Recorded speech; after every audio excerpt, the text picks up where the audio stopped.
Então, boa tarde a todos. Meu nome é Luiz Iassuda, sou colaborador do Brainstorm 9, até pouco tempo atrás fui publicitário. E, bom, o UPix convidou a gente para falar sobre 10 dicas de curadoria de conteúdo, né? Nessa era da infobesidade, a gente achou que era algum tipo de piada com a gente, porque todo mundo meio gordinho, mas... o Saulo ia estar aqui para apresentar, ele não esteve, a gente acabou fazendo uma troca, porque é um pouco tímido, estou eu aqui para apresentar. E mais do que falar em 10 dicas ou 10 regras, a gente está aqui para falar um pouco de coisas que a gente acredita, né, em relação à curadoria de conteúdo. Porque, assim, a primeira coisa que a gente realmente acredita é que o mundo é muito grande, existe uma série de interesses e todo e qualquer conteúdo ou interesse vai despertar algum tipo de público. Então, não tem como eu chegar aqui e falar, falem sobre determinado assunto, vocês têm que criar uma regra assim, assim, assado para filtrar assunto, porque qualquer porcaria mesmo vai ter público. Opa! A gente está aqui, por exemplo, num hub que chama Two Girls on Hub, e a gente sabe que teve muita gente que teve algum tipo de interesse em duas garotas brincando com um copo de sorvete de chocolate. O som deu uma falhada, tá bom? Continua bom? Ok.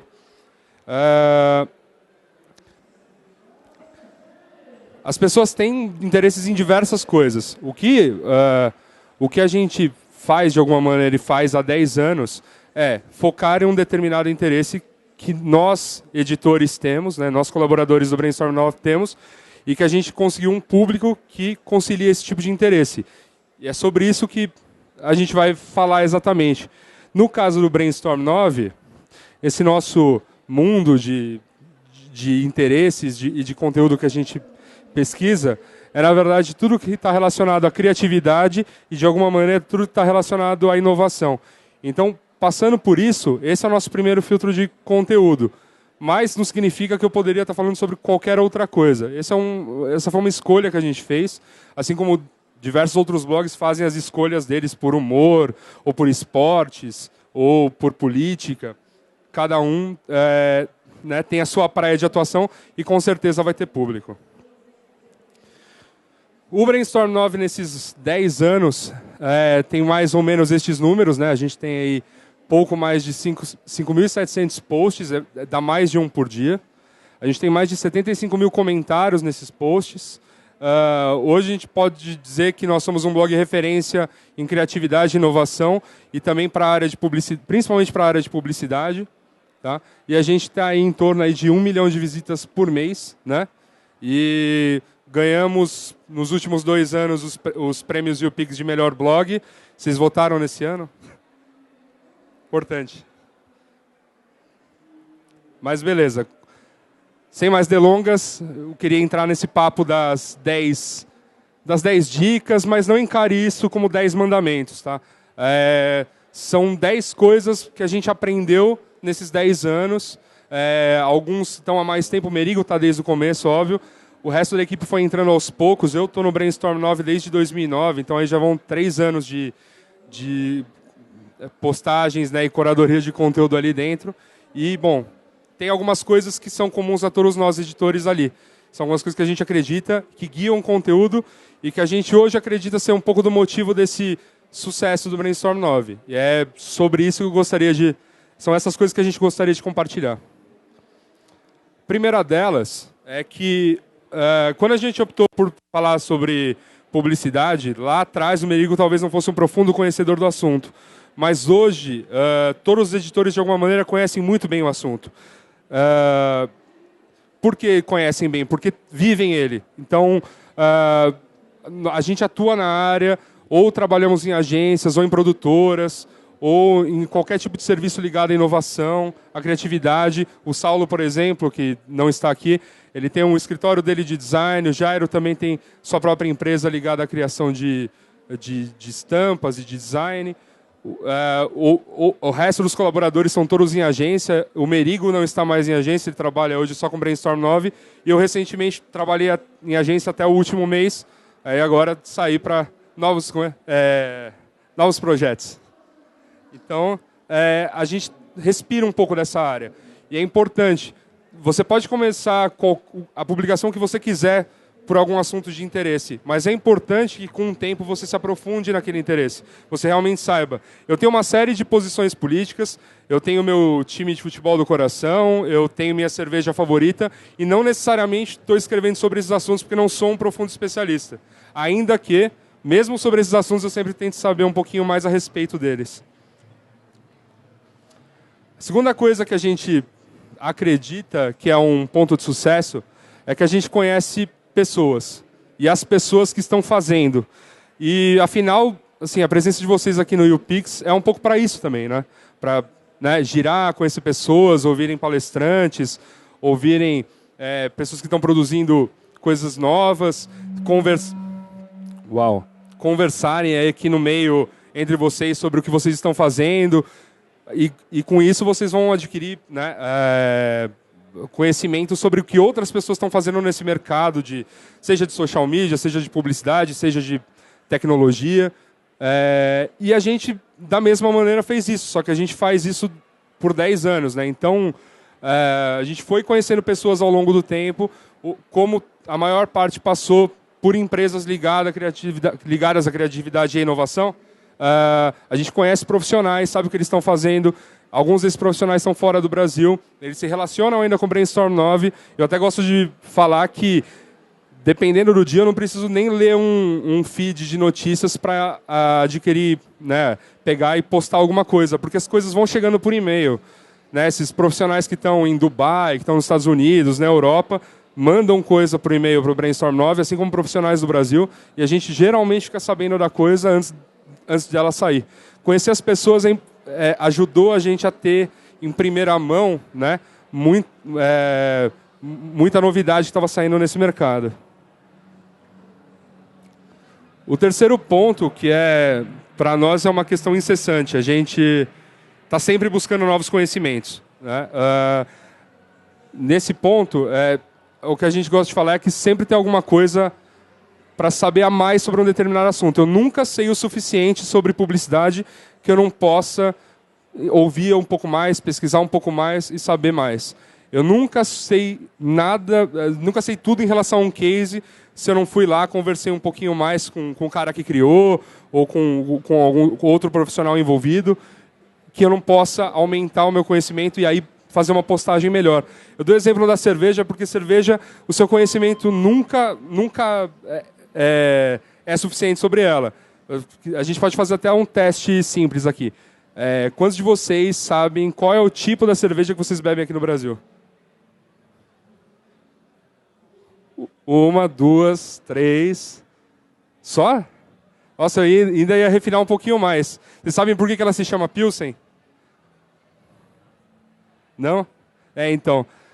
Basicamente, assim, no exemplo da cerveja, dá para eu ir refinando muito. Se eu quisesse ter um blog de cerveja, por exemplo, eu teria que saber que eu bebo cerveja Pilsen aqui no Brasil, que chama Pilsen porque é de uma região da República Tcheca, chamada Pilsen, na verdade o nome dela é Pilsener. Né? Lá eles que inventaram esse processo da cerveja, e ele é um processo, né, de fermentação aceleradíssima, por isso que é muito fácil de fabricar, né, e vender em grandes quantidades. Sempre dá para eu saber um pouquinho mais. Né? Então todo o conteúdo eu posso me aprofundar um pouquinho mais, saber um pouquinho mais e passar uma melhor informação para o meu público. Isso é algo que nos move. O nosso quarto ponto é que tudo isso junto faz com que a gente abra a cabeça para o novo. E isso é um ponto muito importante. Às vezes a gente tem um costume de achar que já viu um pouquinho de tudo, que já viu muito dessas redes sociais, que já viu todo tipo de meme, novidade possível e imaginável, e não abre a cabeça para as coisas novas que estão aparecendo. O melhor exemplo que eu gosto de dar é uma historinha que eu digo que era uma vez um analista de tendências chamado Luiz Yassuda, que trabalhava com outro analista de tendência chamado Carlos Merigo, e naquela época estava surgindo uma nova rede social que esse Luiz Yassuda não estava dando muita bola. Falava, o quê? Imagina, o negócio não funciona direito, uma página meio tosca, quem é que vai querer ficar postando coisas em 140 caracteres? Pelo amor de Deus. Então, a gente estava falando do Twitter na época, e obviamente eu fui desmentido assim, rapidamente, o próprio Merigo e outras pessoas que estavam usando me mostraram, né, por que aquilo ia ser legal, tinha coisas que eu não estava percebendo na época, que era, naquele ano, em 2006, 2007, a gente não tinha um uso forte de internet mobile no Brasil, mas isso ia crescer. E quando cresceu, trouxe essa ferramenta junto. Então, foi lá que, assim, foi um dos estalos que eu falei, ok, eu não posso julgar uma certa ferramenta só pela capa, né? Eu não posso fechar o meu julgamento só pelo que eu estou vendo pela primeira vez. Eu preciso estar sempre com a cabeça aberta para qualquer tipo de novidade, senão eu vou mal julgar alguma novidade que realmente vá fazer diferença quando ela acaba de surgir. Por exemplo, hoje tem muita gente falando sobre o Pinterest.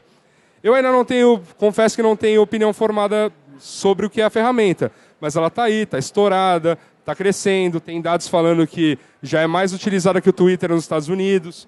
Então, é para se ficar de olho. Eu não posso simplesmente falar, nah, isso não vai dar em nada. Sem futurologias falsas. Preciso acompanhar e ver até onde isso vai dar. Bom, a quinta coisa que a gente aprendeu nesses anos foi procurar ser justo. E isso é muito difícil, justamente porque a gente conhece muita gente, nós éramos de mercado, então nós trabalhávamos em agências. Assim, experiência pessoal, eu trabalhava em agências e às vezes via meus chefes falando, você escreve no Brainstorm 9, né?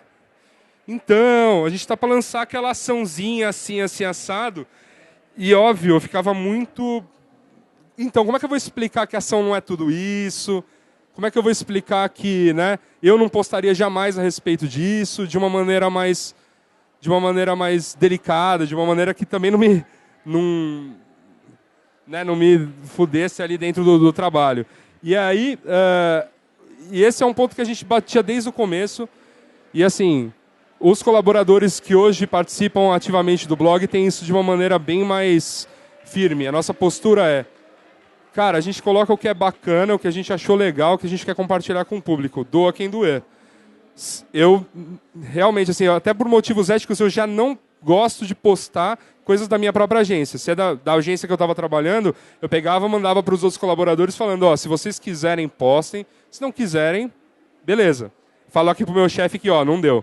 E eu não vou fazer posts a respeito do que eu estou fazendo.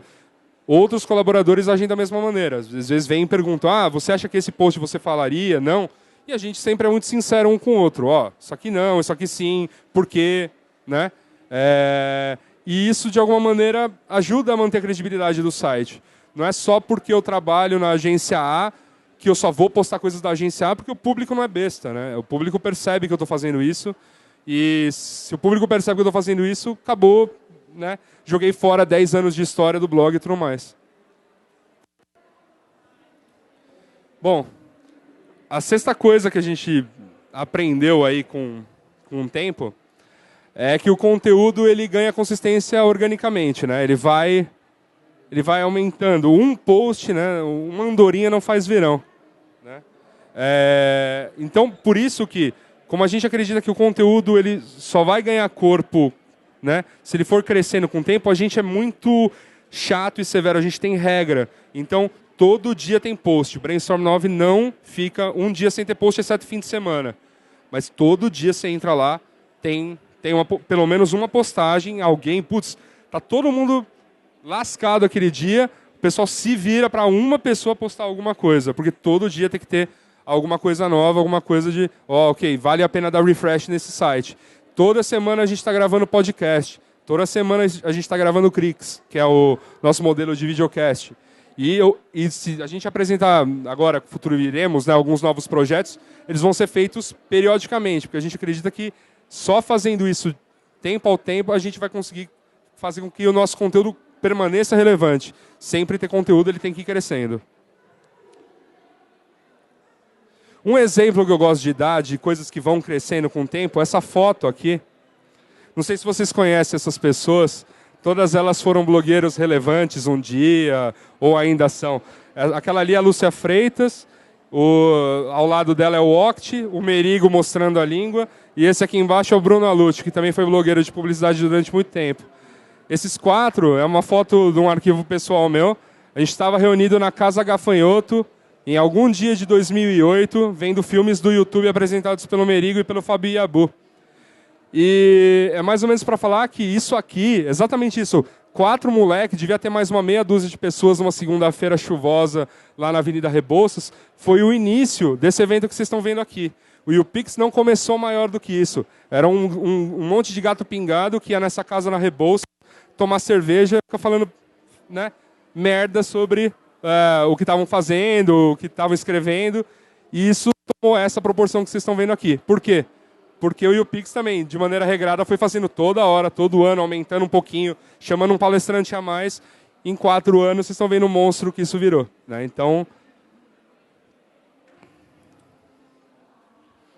outra coisa que a gente aprende, muito ligada a esse 6º ponto do crescimento orgânico, é que consistência só vem a longo prazo. Então, você só consegue criar alguma coisa realmente grande, alguma coisa realmente relevante para as pessoas, que façam com que as pessoas voltem todos os dias para ler, no longo prazo. Todo mundo, se eu abrir cada um de vocês abrirem um blog e começarem a escrever sobre um determinado assunto, eu não tenho dúvida nenhuma que em algum dia vocês vão ter o teu post de sucesso.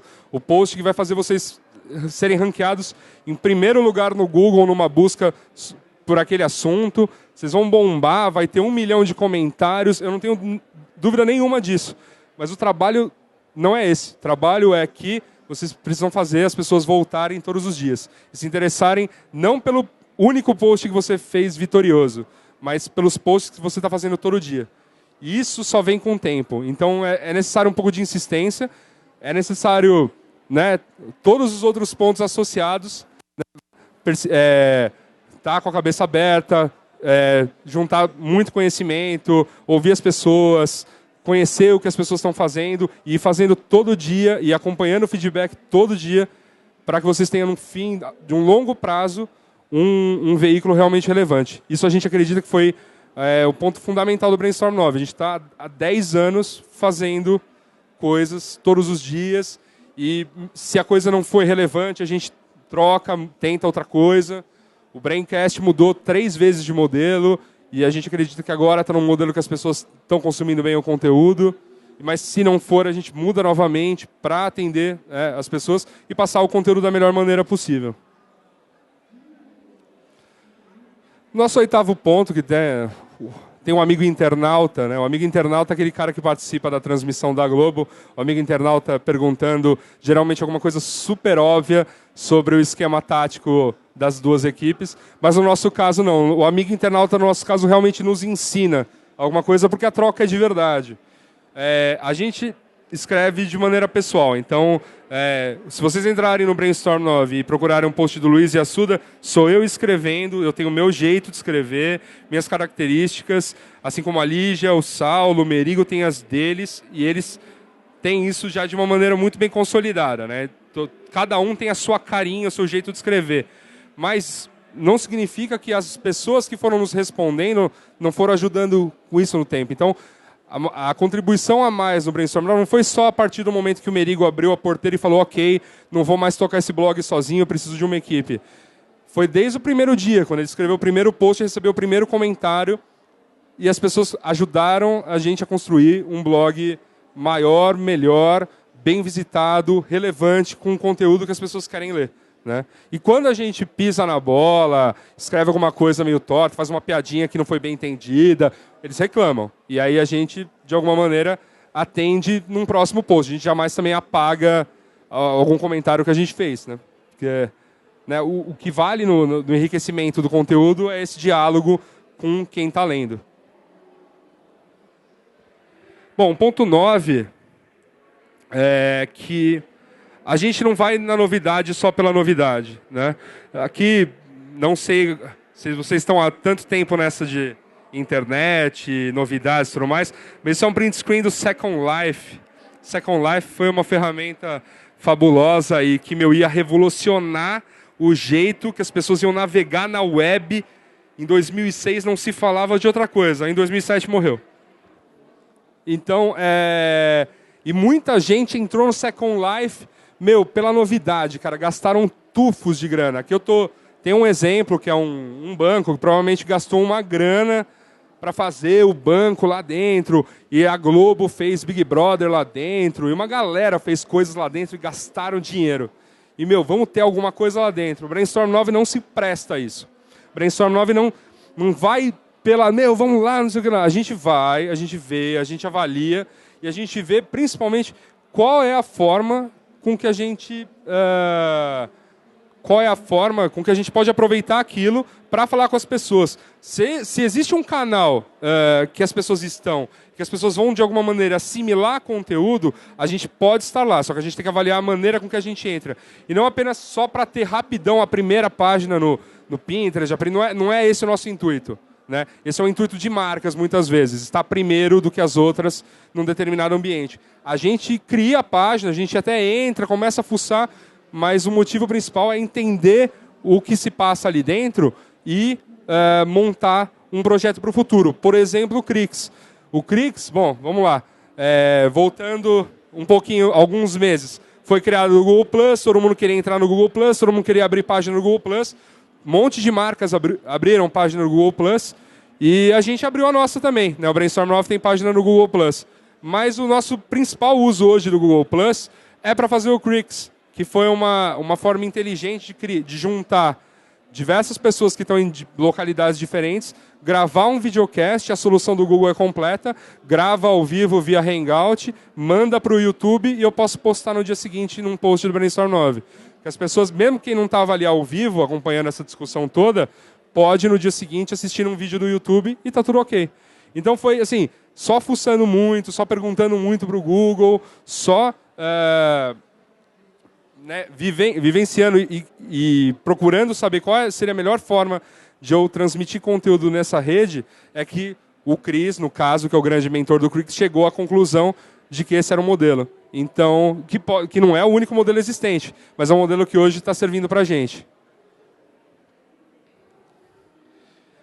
E a última coisa que eu falaria para vocês, antes que a gente abrir para discussão, é que assim, nada dura para sempre. Hoje a gente está falando de Facebook, mas, sei lá, Facebook vai ser a nova web? Ou vai morrer daqui 2 anos? Ou o que vai vir depois do Facebook? Qual é a era pós-Facebook? É a era Pinterest? É a era Instagram? A gente não sabe, a gente não quer fazer futurologia. A gente tem palpites, a gente, obviamente, direciona alguns palpites, fala, isso aqui vai durar mais um tempo, vamos, obviamente, surfar um pouco dessa onda. Mas... a grande graça é, ok, esse é o mundo que a gente vive hoje, a gente não sabe o que vai acontecer daqui a 3 anos. Só que daqui a 3 anos, nós do Brainstorm 9 queremos continuar a produzir conteúdo que a gente acredita que seja de interesse das pessoas e transmitir esse conteúdo de interesse das pessoas da forma com que elas estiverem consumindo o conteúdo. Se isso forem 4 caracteres numa nova onda chamada nanotweeting, beleza, vamos ver se a gente consegue. Se isso for só em fotos, se isso for só em mímica, vamos ver qual vai ser a da rede social do futuro. Mas a gente está ali, a gente está vivenciando isso e junto com tudo que a gente aprendeu até aqui, a gente acha que vai ter, né, vai estar tranquilo aí para os próximos 10 anos. Então é isso, aqui estão alguns contatos e... eu realmente não queria não queria ser muito pedante, queria abrir para qualquer pergunta, dúvida que vocês tenham, ou mesmo críticas. Você falou do lance de gerar conteúdo diariamente e tal. Eu e ele temos um blog já há uns 2 anos aí que a gente está se dedicando de verdade e a gente está com um problema em identificar quem é o leitor. Então, tudo bem, a gente tem lá o Analytics, eu me mato para analisar o Webalizer, só que o Analytics me fala que 90% dos meus leitores é novo e só 10% que retorna. Isso é confiável? Alô? Bom, depende. É porque não é o único dado que você pode cruzar. Né? Você tem que pegar outros dados para ir um pouquinho mais fundo. Então, por exemplo, algumas coisas que podem te ajudar a identificar só no Analytics qual que é o teu perfil de leitor. Isso, returning users contra os novos, isso já te ajuda, mas não é o único dado. A taxa de rejeição, ela te ajuda a identificar se a pessoa está chegando na primeira página e indo embora ou se está navegando. Quais são os links mais lidos em ordem para você saber se tem algum post que está muito díspare em relação ao resto do conteúdo, para falar, provavelmente, e qual é a relação de visitas orgânicas ou diretas para você saber se está muita gente vindo da busca. O que acontece muito com o blog é, você tem um determinado post que estourou, que foi bem ranqueado no Google, muita gente vai acessá-lo e não vai navegar o resto do teu blog. Então, pode te passar uma má impressão que você está com muita visitação, só que as pessoas estão lendo aquele post e indo embora. Então, você pode ir um pouquinho mais fundo, só com Analytics isso. Agora, se você quiser realmente conhecer mais sobre o teu leitor, quer dizer, quem é ele, costumes, hábitos, classe ABC, qual a idade, qual o sexo, o que gosta, aí você tem que fazer uma pesquisa. E aí, geralmente, você pode ver que muito blog faz pesquisa num post mesmo, abre um daqueles Google Spreadsheet lá e beleza, eles fazem pesquisa por lá. E aí você tabula isso, obviamente é por amostragem, você não pode confiar, mas já te dá um norte aí de quem que é teu público. Mais alguma pergunta? Opa, beleza. Beleza, boa tarde. Então, o que acontece? Eu estou começando hoje um projeto de um blog, na verdade, para universitários. E eu estou com alguns pequenos problemas que em relação à geração de renda a partir do conteúdo. Se é mais importante você focar no conteúdo e deixar um pouco de lado, talvez, espaço para banner, para publicidade, para você ter uma visualização melhor, ou se é melhor você deixar esse espaço, deixar essa renda virar e deixar um pouco o conteúdo visto, mas não tão focado. Eu não vou te dar uma resposta definitiva, porque, novamente, a gente não está aqui para dar respostas definitivas. A gente está para contar muito da experiência do B9, né, e tudo que a gente viu nesses últimos anos. Levou exatamente 6 anos de Brainstorm 9 para o Merigo sair do mercado e se dedicar só a Brainstorm 9. E ele é a única pessoa que hoje faz isso. Todos os outros têm algum tipo de renda paralela. Então, assim, porque nosso caminho foi focar no conteúdo em si. Quando começou a dar grana suficiente para, ok, vai virar um negócio, levou 6 anos. Então, assim, eu honestamente falo, melhor focar no conteúdo, obviamente tendo uma ideia de como você vai ganhar grana com aquilo, mas primeiro tem o conteúdo bacana, a grana vem quase que por consequência. Eu trabalho geralmente só com blogs de moda, que é o meu foco, é o que me profissionalizei. Existe alguma forma de usar o conteúdo de assessoria que a gente recebe já pautado, inserido nessa questão de consistência orgânica? Porque a gente recebe todos os dias conteúdo de assessoria de imprensa, principalmente sobre o produto. Tem como transformar isso em algo de consistência orgânica, levar para dentro do blog, sem parecer um public post? Tem, eu acho que assim a grande vitória da assessoria de imprensa é quando ela consegue pegar a nota dela na íntegra e você postar sem mudar uma vírgula. Mas não é esse o trabalho, né? A gente não, né? A gente às vezes fica nessa coisa de blog versus imprensa, um critica o outro. Então nós não como blogueiros, mas nós como Brainstorm 9, o que a gente acredita é nenhum conteúdo está pronto para eu postar. Eu preciso pelo menos dar minha opinião ou dizer por que aquilo é bacana, né? O que a gente faz, a gente também pega muito conteúdo de assessoria. Primeiro a gente faz esse primeiro filtro do bacana, posso postar, não posso. Passando por esse filtro e falando, ok, vou postar, eu preciso escrever alguma coisa a respeito disso. Então todo o conteúdo de assessoria é colocável num determinado blog, mas depende de como está meu fluxo. Então, você tem um blog de moda, ou trabalha com blogs de moda. Se vocês têm já a toada de fazer review de um determinado produto, cabe, né? Você pega um produto, faz o review dele, entra. Não tem problema que a assessoria te mandou esse texto. A assessoria, na verdade, está justamente te dando mais ferramentas para que você melhore, vamos dizer assim, as informações sobre o produto. E às vezes não são o suficiente, você precisa ir um pouquinho mais fundo, de repente bater um telefone com a assessoria, pedir mais informações, pedir fotos melhores. Tudo é possível, né? Até o sonho da assessoria é que você se relacione melhor com eles, né? Mas acho que para você também acontece. A maior parte dos releases que você recebe é lixo, né? Direto para a caixa de lixo. Acontece bastante com a gente também. No ponto de vista de empresa, que tipo de erro é mais comum em empresas que você indicaria para que elas evitassem na questão mais de relacionamento e menos de um trato comercial? Mas você diz, no caso de uma empresa, ter um blog corporativo, por exemplo. Ou então uma empresa tendo uma fanpage no Facebook. Tá. Bom, sim, eu posso te falar isso de várias maneiras. Posso falar da maneira de um profissional de mídias sociais que tocou por 3 anos blogs corporativos. Posso te falar isso do ponto de vista do editor do Brainstorm 9 que quer ver coisas bacanas. Eu posso falar isso do ponto de vista de um publicitário que quer coisas descoladas. Mas, assim, o principal ponto que, assim, as empresas têm que lembrar, e isso é fundamental, que uma vez que você tem um blog, uma vez que você tem uma página no Facebook, você não tem um canal. Você, na verdade, é parte de um canal maior. No caso dos blogs, você é parte de uma grande rede de sites e de interesses que as pessoas vão construindo e que, por acaso, estão te incluindo ali. No caso de uma página de Facebook, é você e os outros milhões de usuários falando praticamente de igual para igual. E é esse ponto que, às vezes, é difícil explicar para a empresa que não é tua casa, aqui não é teu quintal. Por mais que pareça ser seu quintal, as pessoas vão vir, vão falar. E não adianta... Assim, por mais que eu coloque políticas de, ok, quem xingar eu vou deletar, se a pessoa criticar meu produto eu vou mandar para o saque. Existe uma série de tratos que você pode fazer na hora que estiver bolando, mas o principal é colocar na cabeça que você é só mais um ali dentro. E se você é só mais um ali dentro, você precisa criar algum tipo de conteúdo que seja realmente interessante. O principal erro na época que começaram a se bolar os primeiros blogs corporativos era praticamente transformar o blog corporativo numa grande pasta de assessoria de imprensa, em que o cara ficava postando release dentro do blog corporativo. Isso é um erro. Por quê? Assim, que pessoa se interessa pelo release, né, da assessoria de imprensa? A não ser a própria imprensa, se tiver interessada, porque ela recebe 1 trilhão de releases por dia.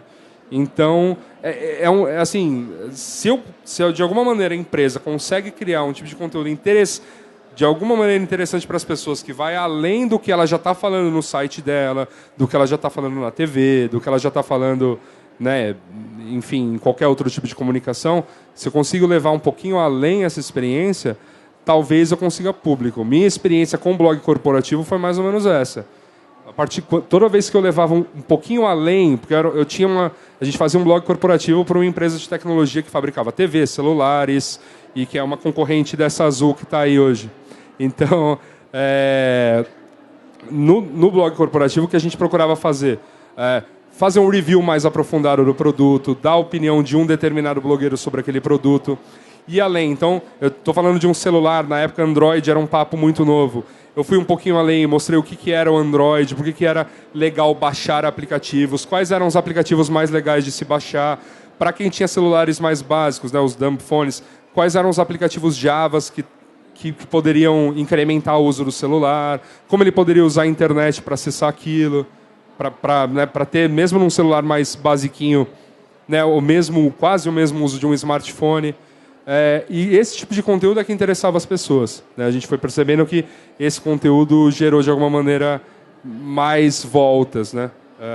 Mas, assim, como eu digo, o principal erro é, às vezes, achar que, né, eu ir lá dar informações todo dia num modelinho de blog e basta. E a maior parte das empresas peca nisso. Tem algumas que fazem trabalhos brilhantes, mas...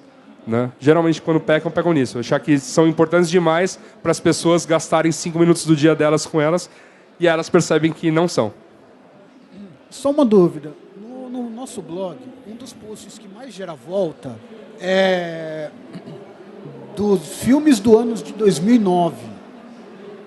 Como que a gente pode identificar o porquê disso? Que cai logo nesse post de 2009. Desculpa, só voltando à pergunta.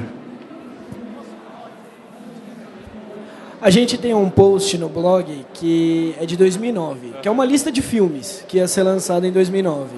E até hoje é um post que arrebenta de acesso e a gente não consegue explicar por quê. Então, o Analytics, vocês podem dar uma checada no Analytics se ele está muito bem ranqueado no Google, fazer alguma determinada busca que está gerando muito acesso para o blog de vocês e ver se o post de vocês está aparecendo. Às vezes acontece. Cara, o Brainstorm 9 tem um post sobre uma rede social da boneca Barbie que foi criada para as meninas, e era uma rede social que funcionava da seguinte maneira: você tinha que comprar uma boneca Barbie E com a compra da boneca Barbie, você ganhava a senha para entrar na rede social. Cara, acho que até hoje tem gente lá falando sobre essa rede social, pedindo senha. Virou um fórum. Os comentários daquela parada virou um fórum mesmo. Porque a pessoa vai procurar pela tal da rede social da boneca Barbie no Google e o primeiro site que ele estava achando não era o da rede social, era o blog, era o post do Merigo no B9. Então, acontece mesmo. Com blog isso acontece demais. E por isso que eu disse que eu sei, se vocês escreverem conteúdo todo dia, eu sei que vocês vão ter o post de sucesso de vocês, que vai, de alguma maneira, casar com a programação das buscas e vai dar acesso para vocês por muito tempo. Né? O segredo é ser interessante o suficiente para que as pessoas leiam o resto do blog e não só aquele post que elas acharam. Então é isso. Bom, obrigado pela atenção. Estava tendo palestra do Felipe Neto lá, eu achava que ia estar vazio aqui. Mas obrigado aí pela atenção, obrigado pessoal da internet.